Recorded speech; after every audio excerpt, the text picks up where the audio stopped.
You know, I'm not really sure what's going on with my bangs here. You see, the thing with my hair is it's good 99% of the time, and that other 1% where it's not good at all is whenever I sit down to film for some reason. They look like little like curly fries or something, I don't know.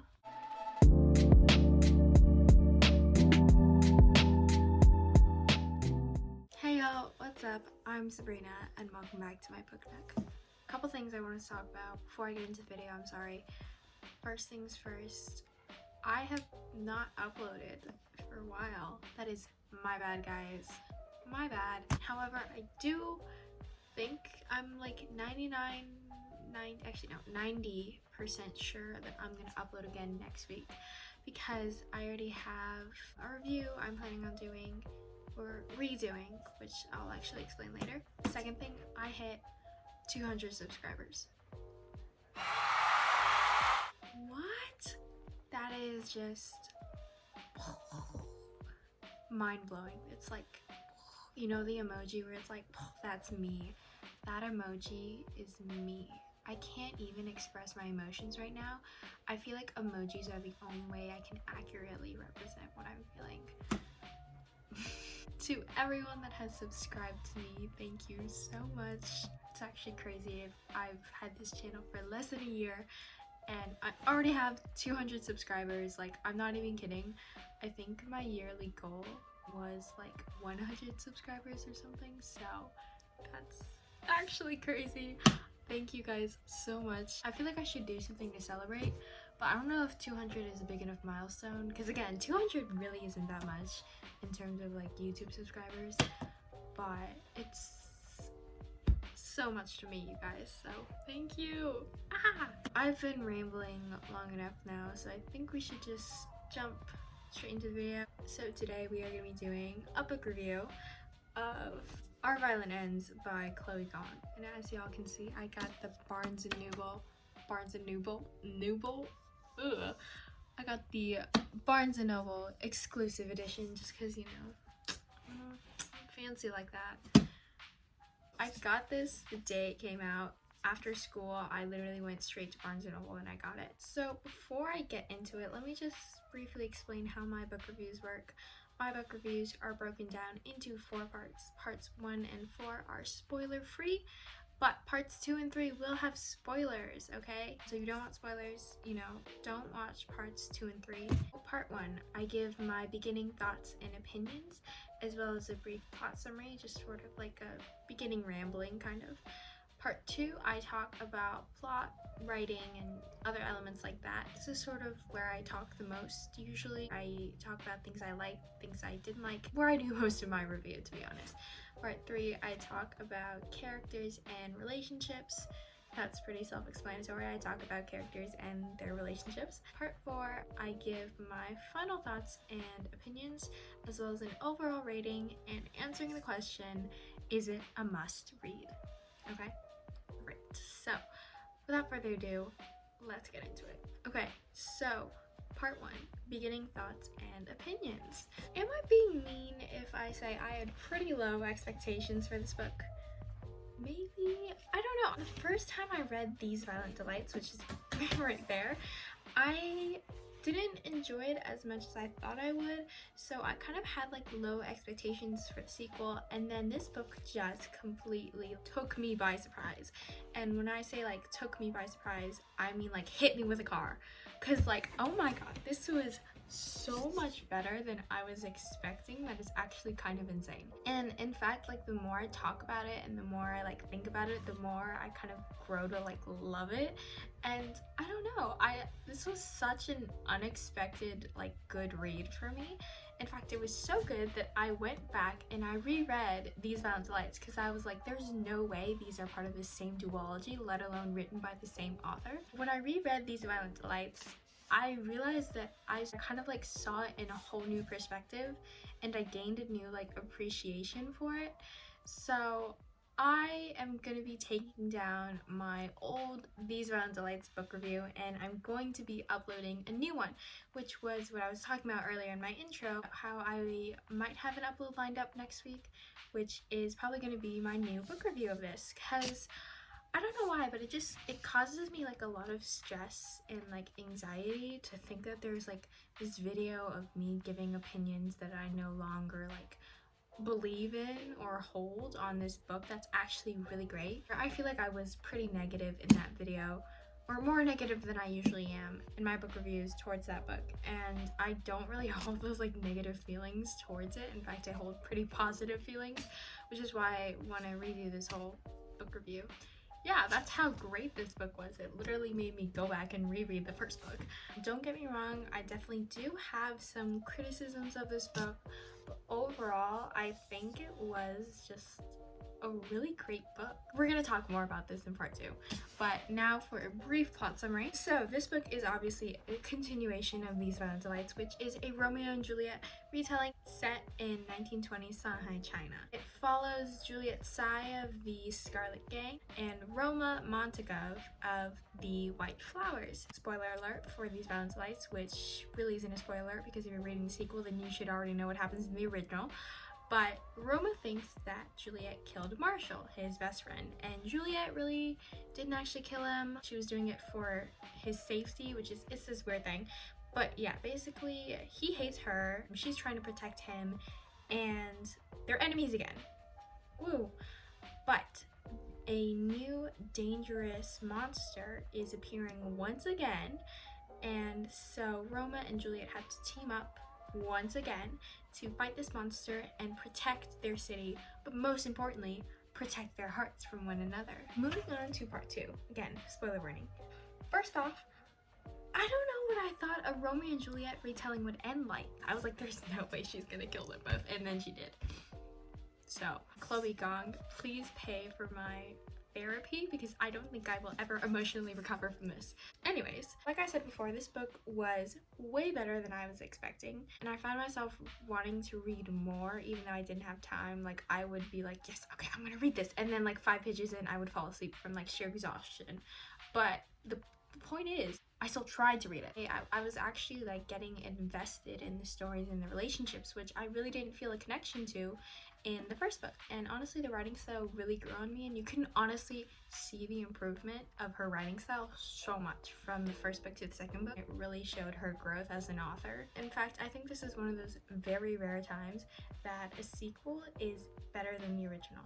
I'm gonna say, guys, the sequel is better than the original. Overall, characters and their relationships were way better written. They were more fleshed out, more well developed, more thought put into them, and the dynamics between them were more compelling to read as well. I just think the overall plot of this story was really interesting and really enticing too, because, you know, it's a Romeo and Juliet retelling, so you would expect it to be predictable, to follow, you know, all aspects of the story. But the thing is, you have the freedom of imagination, so there are definitely elements that were changed, aspects of the story that were sort of just like mutated a little bit, and I thought that was really cool because I love retellings of like old stories, so this was definitely like right up my alley. However, you know, I definitely did have some criticisms of the book. For example, I do think that some parts of the book were rushed, and this is actually a criticism I have of These Violent Delights, which I will get to in my review next week. Yeah, I just think there were some parts of the story that needed to be paced better, that needed to be like drawn out, I guess. Like the whole thing where Roma was about to like shoot himself because he thought Juliet was dead, that part could have been drawn out more could have been gained from it, taken from it, I feel like. And you know, that was such an important part, the most important part in Romeo and Juliet. So I kind of thought the author would have used and like banked on that plot point more, because, you know, it's what like Romeo and Juliet was known for. Yeah, it just felt kind of rushed to me. I feel like it deserved to be drawn out more. Some parts of the book were predictable as well. Specifically, Marshall being General Shu's son. I called that. And I call that. And you know why I remember? Because I said it out loud while I was reading, because I say stuff out loud when I'm reading for some reason. Also, another really tiny criticism I had is, you know, since this is a Romeo and Juliet retelling, there's obviously going to be so many references to original lines from Romeo and Juliet, I think there was like the rose line. I don't remember what it is. Okay, I kind of wished, and again, this is a really tiny criticism, I kind of wish that the author kept the line in its original condition. Like the rose line, when Roma says it, is like paraphrased in this one. It sounds so stupid. Like, I'm sorry, but oh my god. I feel like if she kept it in the original condition that Shakespeare like wrote it in, it would have been more, I don't know, better? I don't know how to explain it. Just a really tiny thing I didn't like. Once again, the world building in this book is so amazing. I think it's one of the best like world building I've read in like all my books I've read so far. I don't know how to explain it. But yeah, I really love the world within this. I think it's such an interesting environment, such an interesting setting with really complex issues. Like the political issues in this book, again, are really compelling and really interesting. And I think maybe we should have focused on that more, but that's just like my personal opinion. And while I do think the monster element still felt a little bit too much like fantasy to me, I think the author did a much better job blending in the monster element and aspect into this story than she did in the first book, which was kind of a criticism I had. Moving on to part 3, characters and relationships. So let's start off with Juliet. First off, I want to be Juliet. I love her. I want to be her. And it's very rare that I have a strong Chinese fictional female character to look up to, so I've sort of like latched onto her. So, you know, she's mine. Everyone else can just back off. I think she was definitely way better written in this book than she was in These Violent Delights. Like her motivations seemed a lot more compelling, her relationships a lot more interesting, and her conversations were a lot more fluid. Actually, I should have mentioned this earlier in part 2, but one of the things I really want to point out with this book is that I could picture everything in my head so clear. Like my picture of this book was so vivid that it was actually kind of crazy. Like most of the time when I'm reading, I can picture things, but it wasn't as like clear. It was like in HD when I was reading this book. I don't know why. I feel like her emotions and her thoughts were better well explained in this book. I understand them more. I sympathize with her more. So I think this was just overall such great character development for her because I love her. So moving on to Roma. I think the same goes for Roma. You know, he's definitely better written in this book, but we still don't understand his motivations that much, which, you know, isn't that bad because he's just a little bit flat for me, but that's all right. It's fine. Like, he doesn't need to be like super gangster tough, I guess. Just, it would have been interesting if he was, you know what I mean? It also did get a little bit annoying or just a little bit repetitive when he kept saying, I'm gonna kill Juliet, I'm gonna kill her. Like, we know you aren't gonna do that. You're not gonna do that, so stop lying to yourself. Speaking of Roma and Juliet's relationship, I actually got super invested in their relationship in this book, which I didn't in the first book, so that was really a surprise for me. I cried like a baby when they, you know, died together, so that was really just, oh, that was so bad. I would include a picture of me crying to their death, but I look really bad in it, so I'm not going to do that. Their chemistry was really unmatched in this book, and I know I mentioned this earlier, but the conversations in this book definitely felt more fluid. They felt more believable, I guess, just better written, and they didn't feel so like choppy. However, there was one criticism I had of their relationship was that when they were actually together, like they were in a relationship, it felt flat for some reason. I was like, you have all this chemistry, all this tension, all this like build up for when they're enemies, but when they're finally together, it just feels boring. Like I was like, what is wrong with you, Sabrina? Why do you feel this way? And so I started thinking to myself, I was like, okay, maybe it's just because we were just thrown into this relationship. We didn't see them grow together. We didn't see them get together in the beginning. And I was like, that's not true though, because I ship other relationships in books where you were thrown into the relationship. For example, Kaz and Nej. In Six of Crows, you meet them when they already know each other. They're already working with each other, so that's not the case. And then I thought, okay, well maybe it's because it's this whole like soulmates, I love you so much thing, like this trope. Maybe I just don't like it. Maybe I think it's boring. But then I was like, no, that's not the case, because when I read Song of Achilles, I loved Achilles and Patroclus together, and they are the embodiment of like the soulmate, I'm so in love with you trope, you know what I mean?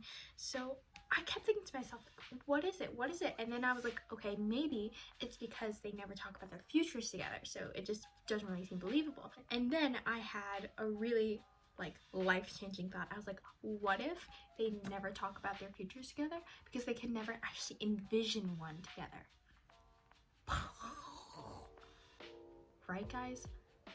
Okay, yeah, anyways, point is, I don't know what it is. I think it's just because I don't really think they say anything to each other besides, I love you so much, like, I love you, I die for you, blah, blah, blah. Like, I think that is the only thing they talk about.